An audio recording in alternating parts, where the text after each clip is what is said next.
नमस्कार दोस्तों, मेरा नाम है चंद्रजीत मुखर्जी और आप सभी लोग देख रहे हैं डिकोड आईएएस का यूट्यूब चैनल। दोस्तों, आप सभी का स्वागत है हमारे चैनल में। और आज हम लोग इस वीडियो के माध्यम से इंडिया एंड इट्स नेबर्स के एस्पेक्ट को पकड़ने वाले हैं, जहां पे हम लोग शुरू करने वाले हैं इंडिया और चाइना के रिलेशन को। इंडिया एंड इट्स नेबर्स के कंटिन्यूएशन में हम लोग पाकिस्तान, नेपाल, भूटान और अन्य सारे नेबरिंग कंट्रीज के इंटरनेशनल करंट अफेयर्स को जानने की कोशिश करेंगे। शुरुआत कर रहे हैं हम लोग दोस्तों इंडिया और चाइना से। तो चलते हैं स्क्रीन की तरफ। हेलो दोस्तों, नमस्कार। आप सभी का स्वागत है डिकोड आईएएस के यूट्यूब प्लेटफॉर्म पर। दोस्तों, इंडिया एंड इट्स नेबर जो है, ये हम लोगों के आईआर का जो करंट अफेयर्स की जो सीरीज़ थी, इसमें ये लास्ट सेगमेंट है। इसके बाद के जो सेगमेंट्स हैं वो आपने खुद तैयार कर रहे हैं, क्योंकि उसमें मल्टीलैटरल ऑर्गन्स कौन कौन से हैं, मल्टीपल कंट्रीज़ कौन कौन से हैं, ग्रुप कौन कौन सी हैं, अलग अलग जियो पॉलिटिकल ग्रुप कौन कौन सी है, ग्रुपिंग्स किसको कहते हैं, ये सारी कुछ बेसिक चीज़ें हैं जो आपको पता होनी चाहिए। जैसे कि एससीओ क्या है, ब्रिक्स क्या होती है, शंघाई कोऑपरेशन की रिसेंट मीटिंग कहाँ हुई है, ये सारी चीज़ें आपने खुद करनी है।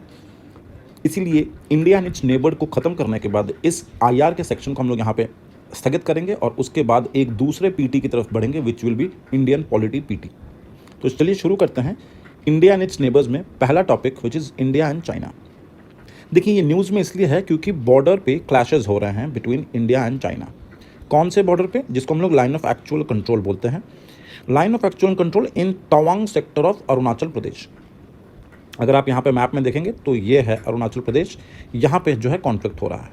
अगर आप मैप को और ढंग से देखेंगे तो आपको पता चलेगा कि यहाँ पे हम लोग इंडिया चाइना बॉर्डर को कुछ इस तरीके से 3 हिस्सों में काटते हैं। कमेंट सेक्शन में आप लोग बताइएगा कि इस हिस्से को क्या कहते हैं, इस हिस्से को क्या कहते हैं और इस हिस्से को क्या कहते हैं। अगर आप लोगों को नहीं पता है तो एग्जैक्टली इंडिया चाइना के रिलेशन को लेकर के हमारे यूट्यूब पे आईआर के ही प्लेलिस्ट पे ऑलरेडी एक वीडियो एग्जिस्ट है। अगर आपने देखा है तो उसको तो याद करने की कोशिश कीजिए। अगर आपने नहीं देखा है तो कृपया करके जा करके देखिए। मैं उसका वीडियो का लिंक जो है इसी डिस्क्रिप्शन में डाल दूंगा। वहाँ पे ये बॉर्डर को क्या कहते हैं, किस पार्ट को क्या कहते हैं, बहुत ही बारीकी से समझाया गया है। वापस आते हैं टॉपिक पे। यहाँ पे कहा जा रहा है कि बॉर्डर जो है इंडिया और चाइना का, उसमें जो अरुणाचल प्रदेश का जो सेक्शन है, वहाँ पे इश्यूज़ हो रहे हैं। लाइन ऑफ एक्चुअल कंट्रोल में इश्यूज़ हो रहे हैं क्योंकि बॉर्डर पे क्लैशेस हो रही हैं। अब स्वाभाविक सी बात है कि इसके आगे भी डिस्प्यूट्स की कुछ और वजह होंगी। For example, border between India and China is not clearly demarcated. अब ये सबसे बड़ी दिक्कत की बात होती है जब एक दो देश आमने सामने होते हैं, लेकिन ये सबसे बड़ी दिक्कत की बात होती है कि बॉर्डर्स जो हैं वो डिमार्केटेड ढंग से नहीं होते हैं। और बॉर्डर डिमार्केटेड ढंग से ना होने की वजह से कई बार जो है प्रॉब्लम्स क्रिएट होती है। और ये मेरे हिसाब से सिर्फ कंट्री टू कंट्री की बात नहीं है। अगर हम लोग मान लेते हैं कि हमारी कोई प्रॉपर्टी भी है जो 2 भाइयों के बीच में या 3 भाइयों के बीच में पार्टीशन होने वाली है, और अगर वो किसी भी तरीके से क्लियरली डिमार्केटेड नहीं है, तो स्वाभाविक रूप से एक डिस्प्यूट्स जो हैं वो पैदा करती हैं। तो वो चीज़ इंडिया और चाइना के साथ भी प्रॉब्लम है। इसके अलावा there is no mutually agreed line of actual control. इसका मतलब यह है कि जो लाइन ऑफ एक्चुअल कंट्रोल है, it is not mutually agreed line. स्वाभाविक बात है कि लाइन ऑफ एक्चुअल कंट्रोल जो है वो डिस्प्यूटेड है, वो डिस्प्यूटेड, इसमें कोई शक नहीं है। अब line of actual control came into existence after 1962 Indo China war. Indo China war के बाद लाइन ऑफ एक्चुअल कंट्रोल को बनाया गया था, और लाइन ऑफ एक्चुअल कंट्रोल इसीलिए दोनों कंट्रीज़ की तरफ से म्यूचुअली अग्रीड नहीं है। जाहिर सी बात है कि एक अच्छी खासी वॉर हम लोग दोनों कंट्रीज़ के बीच में हुई थी। ये इशू एक्चुअली में, अगर आपको नहीं पता है तो ये इशू की शुरुआत, इंडो चाइना की जो शुरुआत है, इंडो चाइना वॉर की जो शुरुआत है, इसकी शुरुआत दलाई लामा के इशू से होती है। दलाई लामा के इशू से होती है। क्या होती है? दलाई लामा बेसिकली आपके ये तिब्बत रीजन में थे। अब यहाँ से ये इंडिया में आ जाते हैं भागकर, क्योंकि तिब्बत में वो एक ऑटोनोमस रीजन चाहते थे जो चाइना नहीं देना चाहता था। लामा का मतलब होता है टीचर, और वो वहाँ सबको यही सिखा रहे थे कि तिब्बत को ऑटोनोमस रीजन करना चाहिए। तो चाइना की तरफ से, सरकार की तरफ से, चाइना की सरकार की तरफ से काफ़ी एट्रोसिटीज़ आ रही थी। So actually he escaped from Tibet और फिर इंडिया में प्रवेश करते हैं। जाहिर सी बात है, इंडिया में वो असाइलम मांगते हैं। अब इंडिया को पता है उस समय, अब इंडिया को उस समय पता था कि चाइना जो है वो दलाई लामा को ढूंढ रहा है, और असाइलम उन्होंने मांगा इंडिया से। तो इंडिया को ये बात समझनी चाहिए थी कि यदि वो दलाई लामा को असाइलम देते हैं तो वो चाइना से दुश्मनी करेंगे, बट नेचुरल सी बात है। और अगर वो दलाई लामा को नहीं देते हैं असाइलम, तो हमारी और चाइना की जो रिलेशन है वो अच्छी जैसी थी वैसी रह सकती है। जैसी थी का मेरा मतलब ये है कि 1954 में इंडिया चाइना के बीच में पंचशील अग्रीमेंट हुआ था, जिसमें दोनों देशों ने ये कहा था कि they will mutually agree to respect each other space, mutual respect, और ये सारी चीज़ें म्यूचुअल सॉवरेनिटी को ध्यान में रखेंगे, and so on and so fourth. तो पंचशील अग्रीमेंट के बाद ये भी कहा जाता था कि हिंदी, चीनी, भाई भाई, ये अच्छा रिलेशन समहाउ इंडिया की इस पॉलिसी डिसीजन में कि हम दलाई लामा को सपोर्ट करेंगे, उसको असाइलम देंगे, उसने इस स्लोगन को ख़त्म कर दिया और हमारे साथ चाइना की एक जंग छिड़ गई। उसी जंग के दौरान 1962 के बाद ये LAC बनाया गया। अब जैसे यहाँ पे लिखा गया है कि इंडिया चाइना बॉर्डर जो है वो 3 सेक्टर्स में बटा हुआ है, वेस्टर्न सेक्टर, मिडिल सेक्टर और ईस्टर्न सेक्टर। वेस्टर्न, अब यहाँ पे ऑलरेडी वो बातें दोबारा से कही जा रही हैं कि जो वेस्टर्न सेक्टर है यानी कि जो लद्दाख का सेक्टर है उसको जॉनसन लाइन कहते हैं। जो मिडिल सेक्टर है इसको हम लोग, यहाँ पे कुछ ज़्यादा डिस्प्यूट्स नहीं, जो मिडिल सेक्टर है वो हिमाचल प्रदेश और उत्तराखंड वाले एरिया में है। ये एक लौता सेक्टर है जहाँ पे बहुत कम या वेरी माइनर डिस्प्यूट्स होते हैं, लेकिन जॉनसन लाइन के यहाँ पे अच्छा खासा डिस्प्यूट होता है विद रिस्पेक्ट टू अक्साई चीन। और जो अरुणाचल प्रदेश वाला सेक्टर है which is the eastern sector, वहाँ पे मैकमोहन लाइन है, वहाँ पे मैकमोहन लाइन है।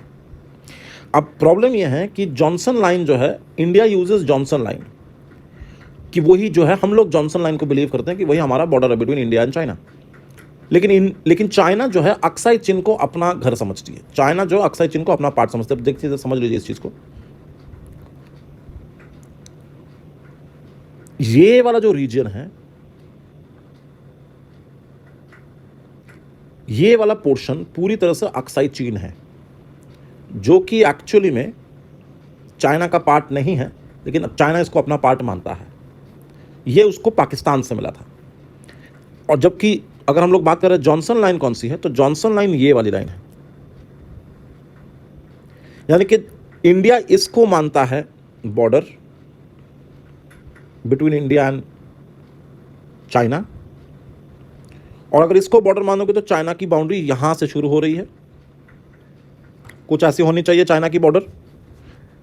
लेकिन चाइना मानती है कि ये वाला एरिया भी, एक्स्ट्रा वाला जो पार्ट है, ये भी उसका है, और यहीं पे समस्या क्रिएट होती है। This is the Johnson line that India follows. दोस्तों, क्योंकि अभी हम लोग को समझ आ गया है कि कौन सा लाइन जॉनसन लाइन है, कौन से एरिया में अक्साई चीन है, किस एरियाज ऑफ बॉर्डर्स में चाइना के साथ डिस्प्यूट चल रहा है, तो ज़रा सा एक बार फिर से देख लेते हैं कि border between India and China को कौन से 3 भागों में डिवाइड किया जा सकता है और कौन से एरिया ऑफ बॉर्डर में एक्चुअल में प्रॉब्लम है। सबसे पहले अगर हम बात करें वेस्टर्न सेक्टर से, जिसको हम लोग लद्दाख का सेक्टर बोलते हैं, तो लद्दाख का जो सेक्टर है दोस्तों, तो उसमें बाउंड्री डिस्प्यूट्स जो हैं वो रिलेट करते हैं जॉनसन लाइन से। जॉनसन लाइन कहाँ है हम लोग को पता है। अब ये जॉनसन लाइन प्रपोज किसने किया था? इसको प्रपोज किया गया था ब्रिटिशर्स के द्वारा way back in 1860, and that extended to the Kunlun mountains and up to the Aksai Chin in the then princely states of Jammu and Kashmir. यहाँ पे डिस्प्यूट्स अच्छे खासे लेवल पे हो रहे हैं, अभी भी हो रहा है, और ये हमेशा से ये डिस्प्यूटेड एरिया रहा है। जो मिडिल सेक्टर है दोस्तों, हिमाचल प्रदेश से उत्तराखंड वाला जो एरिया है, यहाँ पे सबसे कम कंट्रोवर्सीज हुई हैं, except for the precise alignment to the followed Barahoti plains. Barahoti plains को अगर हम लोग छोड़ दें एज एन एक्सेप्शन, जहाँ पे थोड़ी बहुत माइनर इश्यूज हुए हैं, उसके अलावा मिडिल सेक्टर में, इंडिया चाइना बॉर्डर का जो मिडिल सेक्टर है, इसमें एज सच कोई दिक्कत नहीं है, क्योंकि इंडिया और चाइना ने एक्सचेंज किया है maps on which they broadly agreed. तो यानी कि ये जो मिडिल वाला सेक्टर है इंडिया चाइना का, ये बॉर्डर एरिया म्यूचुअली अग्रीड है। अब क्योंकि ये म्यूचुअली अग्रीड है बिटवीन इंडिया एंड चाइना, तो जाहिर सी बात है यहाँ पे डिस्प्यूट्स कम है। इंडिया जॉनसन लाइन को बिलीव करता है कि वही बॉर्डर है, और क्लेम करता है according to the Johnson line Aksai Chin area India का खुद का है, जबकि China does not recognise Johnson line, और वो कहता है कि मैकडोनल्ड लाइन जो है वो सही लाइन है, जो कि अक्साई चीन को चाइना के कंट्रोल में बताता है। अगर हम लोग फिर से एक बार समझने की कोशिश करें, तो ये वाला जो एक्स्ट्रा एरिया था, अगर हम लोग इसको अलग कलर से मार्क करने की कोशिश करते हैं, ये वाला एरिया जॉनसन लाइन है, तो ये वाला area would be McDonald line. China इसको बिलीव करता है, इसीलिए अक्साई चीन उसका पार्ट आता है। हम लोग उसको बिलीव नहीं करते, हम लोग जॉनसन वाला लाइन को बिलीव करते हैं, तो अक्साई चीन लगता है कि वो भारत का पार्ट है। तो ये मेजर डिस्प्यूट है with respect to this particular red mark area. अब आ जाते हैं हम लोग ईस्टर्न सेक्टर में, जो कि अरुणाचल प्रदेश से सिक्किम वाला एरिया है। इसको कहा जाता है मैकमोहन लाइन। ये अरुणाचल प्रदेश, इसकी जो मेन जड़ है उसको हम लोग कहते हैं, जिसको डिसाइड किया गया था 1914 में। Representatives of China, India and Tibet, तीनों एरियाज के रिप्रेजेंटेटिव आए थे, and they met at Shimla, और वहाँ पे ये बाउंड्री जो है मैकमोहन लाइन को इन्होंने डिसाइड करा, जो कि अरुणाचल प्रदेश के ऊपर से जाती है। India asserts that according to the line Tawang tract जो है is a part of India, जबकि चाइना असर्ट करता है Tawang tract is a part of their country, that is China. अब ये तवांग रीजन कहाँ है, एक बार फिर से मैं आपने देख लेते हैं। ये वाला जो लोकेशन है दोस्तों, ये वाला, that is the area of dispute. China को लगता है ये जो डॉट है ये चाइना का टेरिटरी के अंदर आता है, जबकि इंडिया को ऐसा नहीं लगता है। And this is the McMahon line. I hope आपको समझ में आ गया है काफ़ी क्लियर तरीके से। अब इंडिया और चाइना के बीच में जो बॉर्डर डिस्प्यूट्स हैं वो कोई नई चीज़ नहीं है हम लोगों के लिए। अगर हम लोग थोड़ा सा हिस्ट्री में देखते हैं तो 1993 से ही हम लोग के बॉर्डर डिस्प्यूट्स हैं और उसको सेटल करने के लिए कई सारे मैकेनिज्म्स का भी इस्तेमाल किया गया है। अगर सवाल यह आता है कि border dispute between India and China को सेटल करने के लिए कौन कौन से तरीके या कौन कौन से स्टेप्स अब तक लिए जा चुके हैं बिटवीन इंडिया एंड चाइना, तो आपको ये लिस्ट लिखनी है कि 1993 में there was an agreement between India and China with respect to the maintenance and peace and tranquillity along the line of actual control. 1996 में भी दोस्तों एक एग्रीमेंट हुआ था on confidence building measures in the military field along with the line of actual control. ये confidence building measures जो है international relation में इसको CBMs कहते हैं।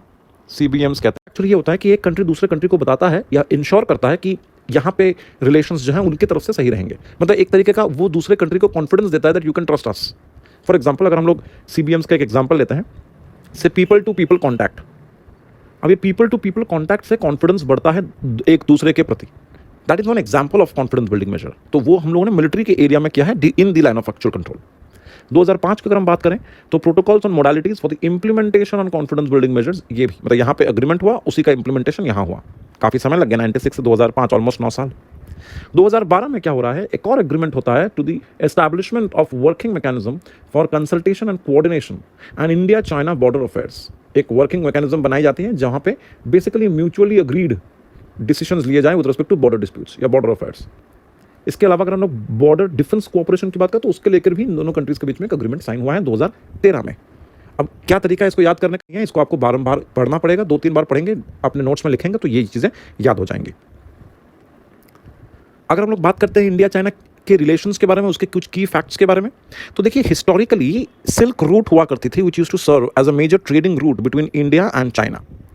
सिल्क रूट इंपॉर्टेंट है। आज के तारीख में इसी सिल्क रूट को चाइना और एक्सटेंशन में और एक्सटेंसिव तरीके से इस्तेमाल कर रहा है और एक्सटेंसिव तरीके से इंप्लीमेंट करने की कोशिश कर रहे हैं in the modern times in the name of BRI। In the name of BRI। इसके अलावा and for facilitating the spread of Buddhism from India to Far East, from India to East Asia. इसके अलावा India shares approximately 3,488 kilometres का border with China which runs along with the territories of Ladakh, और वहाँ से लेकर के अरुणाचल प्रदेश तक, बीच में हिमाचल प्रदेश, सिक्किम, उत्तराखंड, ये सारे स्टेट्स आ जाते हैं। तो ये काफ़ी लंबा बॉर्डर हम लोग शेयर करते हैं। इसकी सिग्निफिकेंस ये है दोस्तों कि अगर इतने सारे स्टेट्स अफेक्टेड हो सकते हैं इंडिया चाइना रिलेशन से, तो how sensitive the relationship is, क्योंकि ये सिर्फ 2 देशों को टारगेट नहीं कर रहा बल्कि डायरेक्टली 4-5 ऐसे स्टेट्स हैं और यूनियन टेरिटरीज हैं जिसको डायरेक्ट इंपैक्ट डालेगी अगर कोई भी इशू होता है बिटवीन इंडिया एंड चाइना। तो हमें बहुत ही सेंसिटिव तरीके से इस चीज़ को हैंडल करना है। इसके अलावा अगर हम लोग बायलैटरल ट्रेड की बात करते हैं तो लगभग $100 बिलियन से भी ज़्यादा का बायलैटरल ट्रेड है। हालांकि इंडिया का यहाँ पे ट्रेड डेफिसिट है। ट्रेड डेफिसिट का मतलब ये यहाँ पे ये है कि इंडिया जो है वो इम्पोर्ट चाइना से ज़्यादा करती है और एक्सपोर्ट चाइना को कम करती है, इसीलिए हमारी जो इनकम है वो ज़्यादा नहीं होती। इनफैक्ट चाइना ज़्यादा कमा जाता है। आउट ऑफ $100 बिलियन में से $56 बिलियन से ज़्यादा चाइना कमा जाती है। ये हमारी ट्रेड डेफिसिट है, one of the biggest single trade deficit India के लिए। एक कॉन्सेप्ट है इंटरनेशनल रिलेशन में जिसको हम लोग कहते हैं sister cities relationship. Sister cities relationship इसका मतलब ये है कि देयर इज बीन बिटवीन, जैसे मान लीजिए सिस्टर सिटीज रिलेशनशिप का मतलब ये होता है जैसे इंडिया में दिल्ली है तो चाइना में बीजिंग है, तो Delhi Beijing relation, Ahmedabad Guangzhou relation, Bengaluru Chengdu relation, Kolkata Kunming relation. तो इस तरीके की जो प्रोविंसेस या प्रोविंशियल रिलेशंस हैं बिटवीन द 2 कंट्रीज, उसको हम लोग सिस्टर प्रोविंस रिलेशनशिप कहते हैं। दूसरी चीज़, both the countries are members of multilateral groupings, जैसे ब्रिक्स के मेंबर्स हैं, SCO के मेंबर्स हैं, WTO के मेंबर हैं, RIC के मेंबर हैं, UN के मेंबर है और G20 के मेंबर है, एटसेट्रा। तो ये कुछ बेसिक तथ्य हैं जो आपको इंडिया चाइना के बारे में पता होने चाहिए, और बहुत अच्छा होगा अगर आपने यहाँ पे सिल्क रूट को ड्रॉ भी किया तो। सो get in touch with the silk route map, ये बहुत इंपॉर्टेंट है। चलते हैं हमारे अगले टॉपिक की तरफ, which is one China policy. दोस्तों, वन चाइना पॉलिसी जो है, इसको समझने के लिए आप लोगों को थोड़ा सा चाइनीज़ हिस्ट्री पता होनी चाहिए। चाइना का जो फ्रीडम मूवमेंट है वो पता होना थोड़ा सा ज़रूरी है। मैं यहाँ पे पूरी डिटेल्स में तो नहीं बता सकता, वरना ये वीडियो जो है वो वर्ल्ड हिस्ट्री या कंटेम्प्रेरी हिस्ट्री जैसा साउंड करेगा। लेकिन मैं यहाँ पे थोड़ा सा आपको हाईलाइट बता देता हूँ ताकि आप लोग रिलेट कर सके कम से कम। चाइना में इंडिपेंडेंस के दौरान जब उसकी कंट्री बन रही थी 1940s 1930s की हम बात कर रहे हैं, उस समय चाइना जो है वो बेसिकली 2 मेजर पार्टीज़ में डिवाइडेड था। एक जो चाइना की कम्युनिस्ट पार्टी थी, कम्युनिस्ट पार्टी ऑफ चाइना, और एक दूसरी थी जिसको क्वामोंगटोंग पार्टी कहते थे, KMT कहते हैं। तो एक तो CPC थी और दूसरी KMT थी। इन दोनों में काफ़ी ज़्यादा झगड़े होते थे, झगड़े टू एन एक्सटेंट कि अब लड़ाइयाँ भी होने लगी थी, एक दूसरे को मारने पीटने लगे थे। एक समय ऐसा था कि KMT जो है CPC का पीछा कर रही थी, CPC के कई सारे लीडर्स भाग खड़े हुए थे। उसके बाद ऐसा भी समय आता था जब CPC के लोग KMT के पीछे पड़े थे और KMT भाग रही थी। तो ये कैट और रैट वाला सिस्टम जो है इनके दोनों पार्टीज़ के बीच में हमेशा से रहा है। अंततः एक समय ऐसा आया जब 1949 में ये लोग कंप्लीटली रिकॉग्नाइज हो गए भारत के द्वारा भी, एक इंडिपेंडेंट नेशन के, एक नेशन का इनको टाइटल मिल गया, एक नेशन की रिकग्निशन।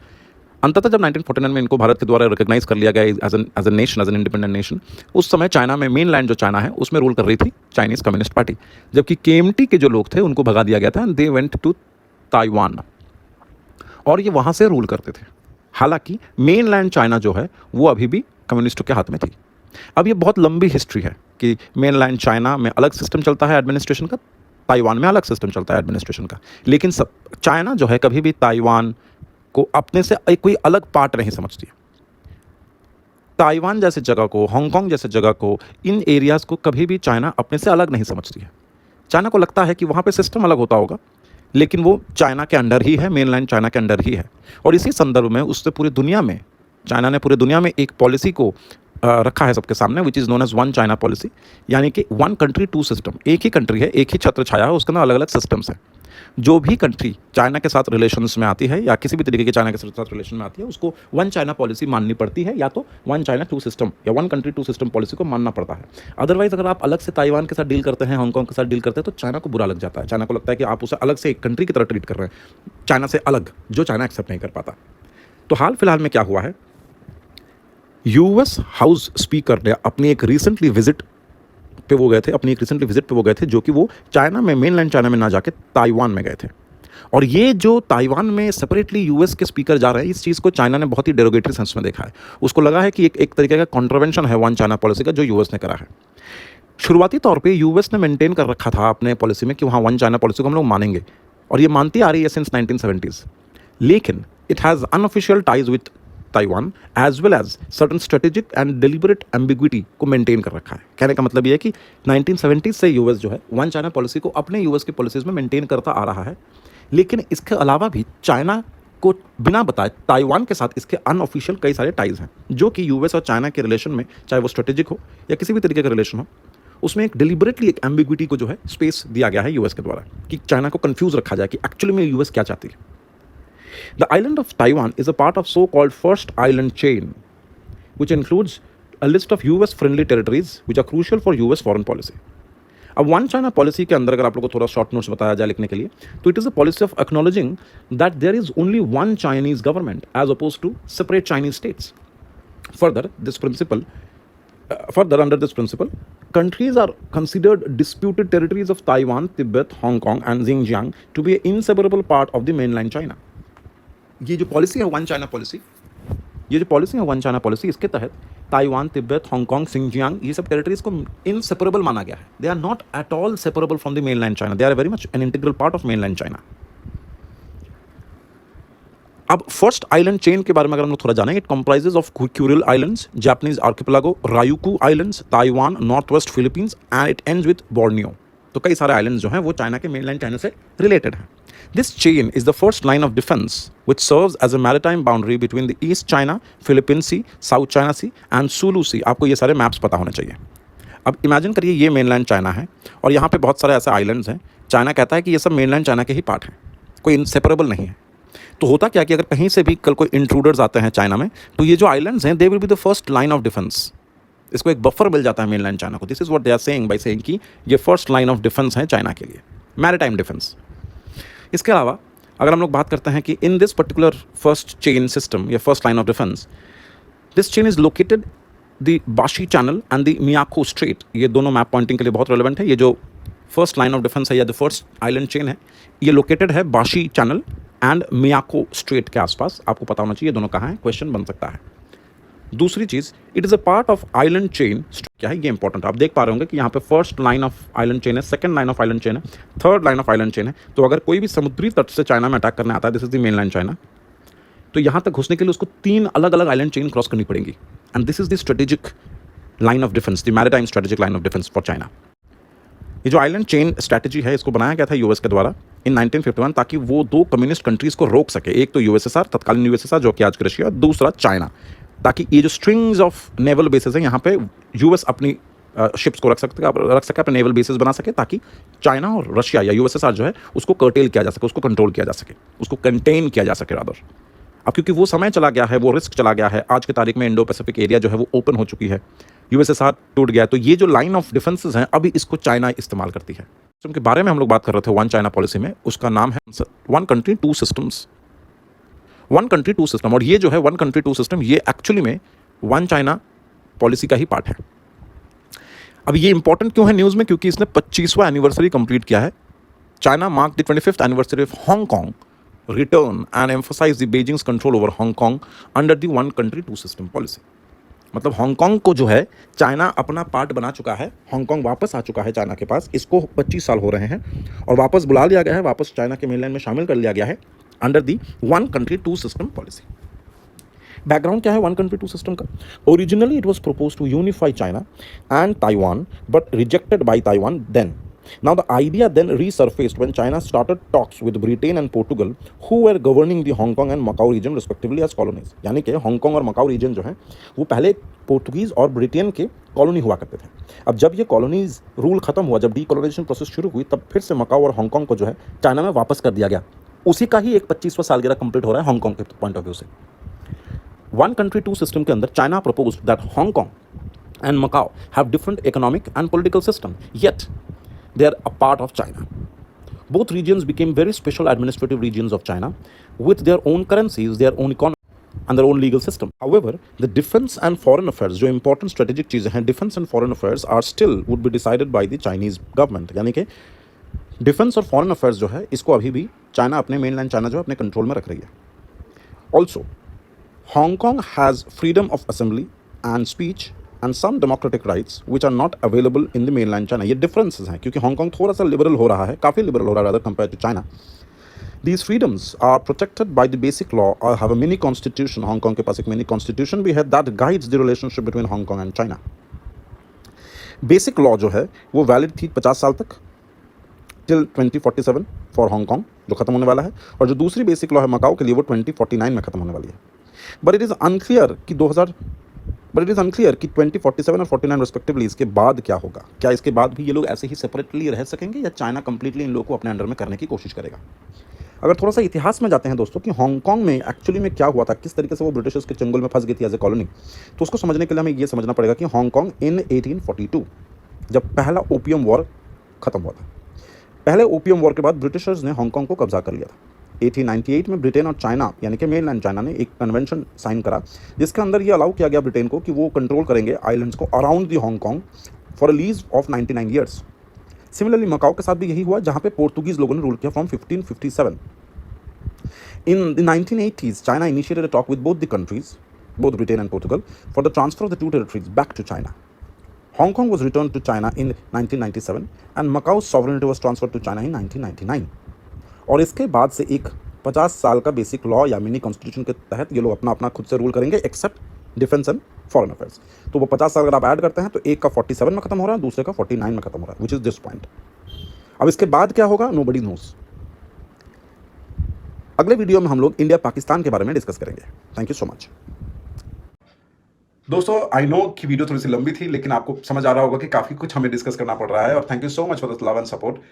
हम लोग इस वीडियो में इंडिया और चाइना को लेकर के जून के महीने से दिसंबर के महीने तक जितने सारे इंपॉर्टेंट इश्यूज थे उसको कवर करने की कोशिश करी है। अगले वीडियो में हम लोग इंडिया और पाकिस्तान के पूरे मुद्दे को अच्छे तरीके से समझने की कोशिश करेंगे। एक और इंटरेस्टिंग बात यह है कि दोस्तों कि जितने सारे मेजर इंटरनेशनल नेशनल पॉलिटिकल इस तरीके की जो इशू बेस्ड खबरें होती हैं वो हम लोग की एक और नई चैनल है जिसका नाम है शोर बाय ध्रुव। आप लोग वो भी जाकर के सब्सक्राइब कर सकते हैं। चैनल का जो लिंक है मैंने डिस्क्रिप्शन में डाल रखा है। तो अगर आप लोगों को इंटरेस्ट है बहुत सारे डिफरेंट नेशनल और इंटरनेशनल पॉलिटिकल सोशल इश्यूज को, डिबेट्स को पर्सपेक्टिव वाइज समझने की, तो जरूर इस चैनल को फॉलो करें। Thank you so much. मिलते हैं अगले वीडियो में। Take care.